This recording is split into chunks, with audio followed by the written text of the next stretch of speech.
guys, so I'm back and I finally have the 2002 at home on the driveway, but it's gonna sit in this corner for a while. But what I'm actually gonna be doing today is getting my old sandblaster back up to working condition because it's just dirty. So I'm just gonna clean it.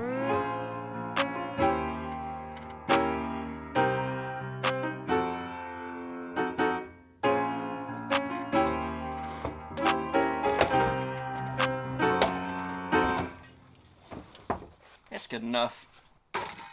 This is just going to be the temporary spot because I need to clean out the garage a lot and I don't want to do it while my dad's car's in here and just don't have the time today. So I'm just going to put it up on here for now and make a nice spot to put it on top, a nice steady spot to put it on top of later.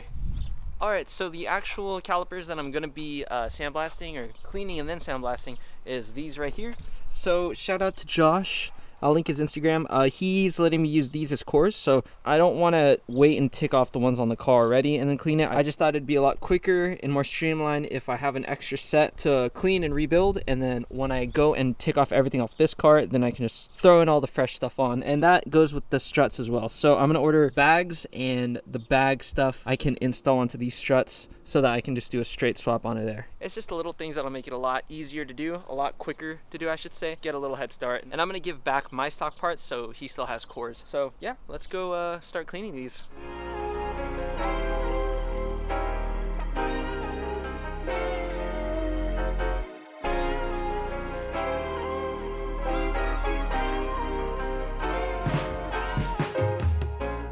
So the plan for this is I'm just going to clean one caliper at a time because I only have two brake lines that I can use to plug up the holes, and I just put like a tissue in the other end so that no water gets in.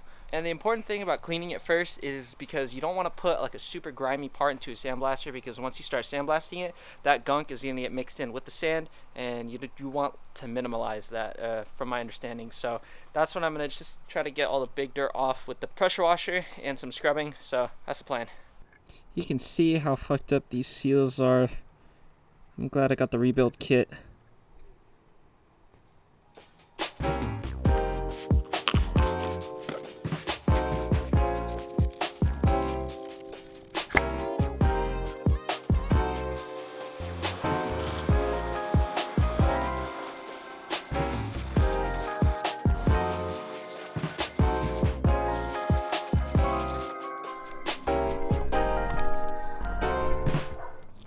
Alright, so everything's looking good. Obviously you're not supposed to get water behind the seals and stuff, but luckily I'm going to be taking it apart right now and making sure it's all dry and clean, but looks a lot cleaner already.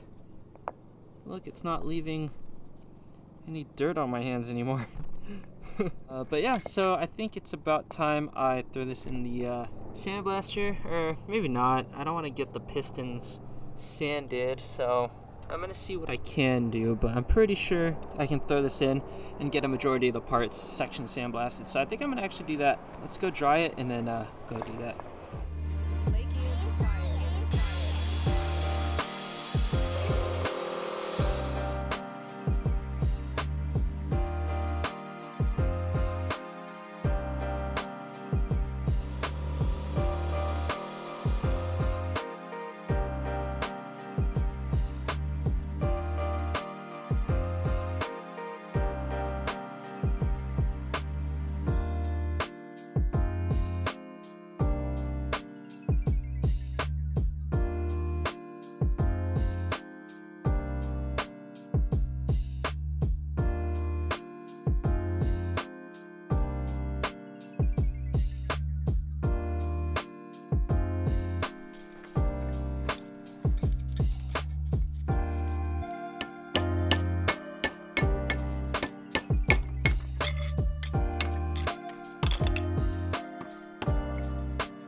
Alright, so it's another day, and I already finished sandblasting both the calipers, and now that they're both sandblasted, I'm going to go rebuild them, and by rebuild them, I just mean I'm going to take the pistons out, I'm going to replace the seals and the dust caps for them. So I already did this caliper right here, and I just need to do this one still. As you can see, this one's, I cleaned this one up pretty good, and then this one over here, the seals are still old, and I need to clean up some parts a little bit more, like these guide pins, but in order to rebuild these calipers, all I needed to get was like the $17 rebuild kit, which comes with new dust boots and rubber O-rings, I want to say, or seals.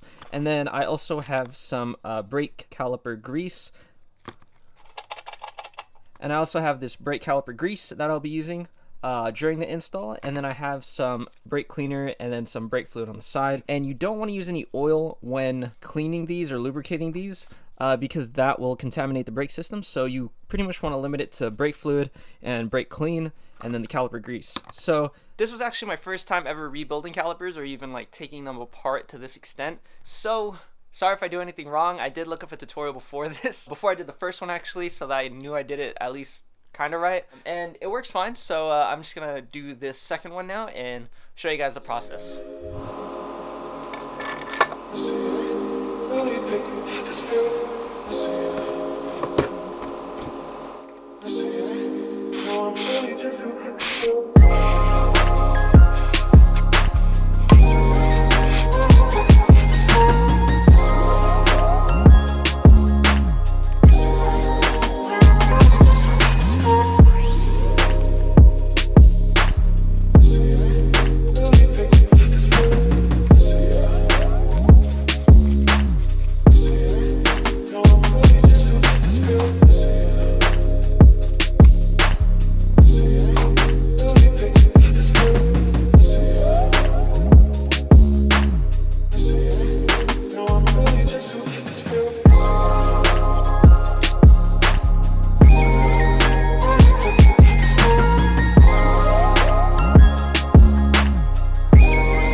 Alright, so it's super hot, and I was having some troubles with some of the other brake calipers, so I finally managed to get all the pistons out, as you saw, and I managed to clean out all the cylinder bores, I guess you would call it. So now I'm just going to go get some brake fluid and use it to lubricate the new seals, and put those 4 seals on the inside. I'm going to clean the pistons, slide those in, and then put the dust caps over, and I'm going to make sure to add caliper grease to everything as well. So I'm just going to time-lapse this, I think, so yeah, let's go do this. And also another thing is, it's really hard to film this.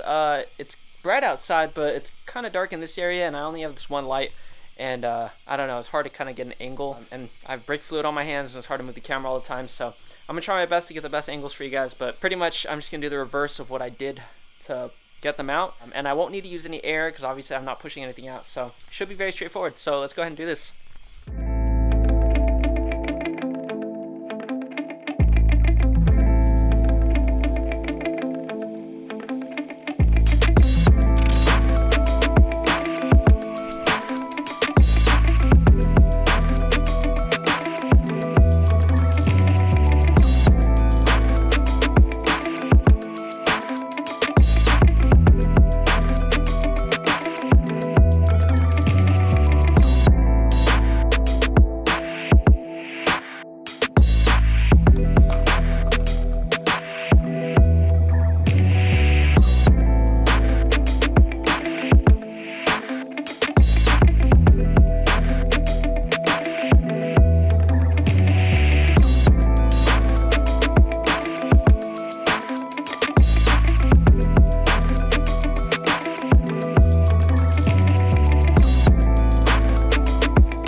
while the primer was drying on the caliper, I went and did some work on the drive shaft I picked up. So in case you guys didn't know already, I'm actually going to be doing a manual swap on the 2002 before doing any crazy motor swap, just because I wanted to experience the M10, and the M10 is already rebuilt in this car. It's just linked up to a pretty tired automatic transmission, I'd assume, and I think it'd just be funner to drive manual. So I decided to pick up this manual swap. I got it for a really good deal.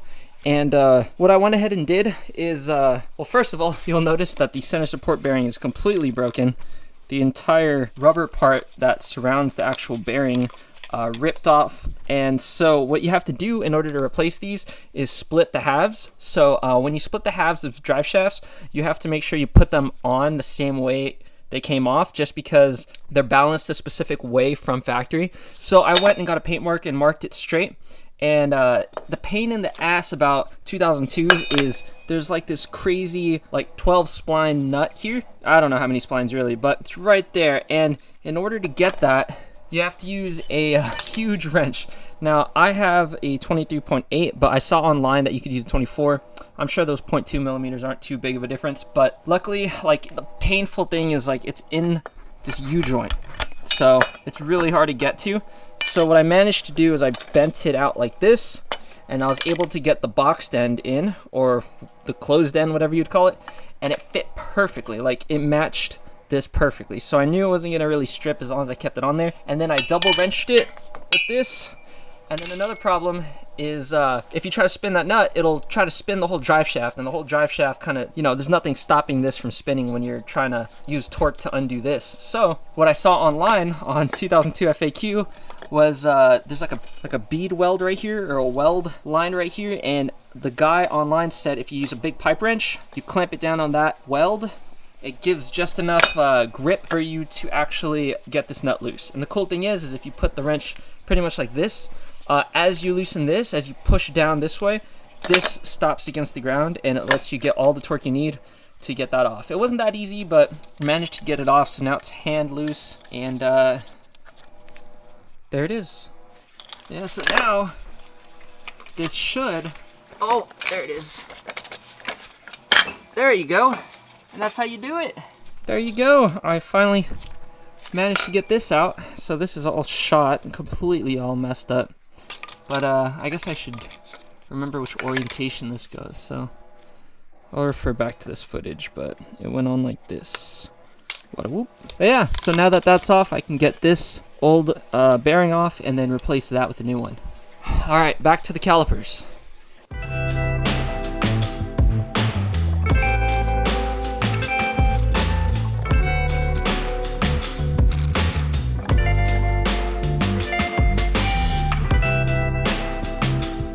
Alright, so I just finished priming the calipers, and I would spray the base coat right now, but they didn't have the color in at the local parts stores nearby, so I ordered it online, and it should be in 2 days. So I'll see you guys in 2 days once I have the caliper painted.